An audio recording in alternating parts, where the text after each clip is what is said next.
Hello বন্ধুরা, আজ চলে এসেছি ডায়মন্ড হারবার পূর্ণলক্ষ্মী রিসর্টে। এই রিসর্টটা অসাধারণ দেখতে, তাই ভাবলাম তোমাদের সাথেও শেয়ার করি। আর দেখতে পাচ্ছ চারদিকটা কিন্তু খুব সুন্দর করে সাজানো, চারদিক পুরো গ্রিন গ্রিন হয়ে আছে। আর এখানে কিন্তু সব রকম সুযোগ সুবিধা রয়েছে। তোমরা যদি আসতে চাও তো পুরো পুরো এই রিসর্টের বড় ব্লগ আছে আমার কাছে, তো তোমরা যদি চাও তো আমার চ্যানেলে গিয়ে ভিজিট করে দেখে নিতে পারো। আর চলো তোমাদেরকে পুরো রিসর্টটা ঘুরে দেখাই। আর এই দিকটা দেখতে পাচ্ছ পুরো লাইটিংয়ের ব্যবস্থা রয়েছে। এখানটার নাইটে কিন্তু দারুণ লাগে দেখতে।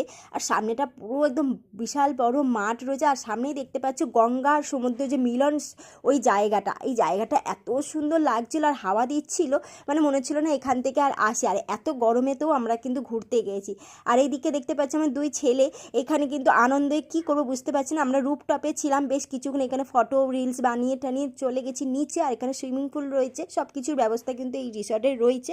লাঞ্চ টাঞ্চ করে তারপর আমরা কিন্তু বাড়ির উদ্দেশ্যে বেরিয়ে পড়লাম আজকের মতো।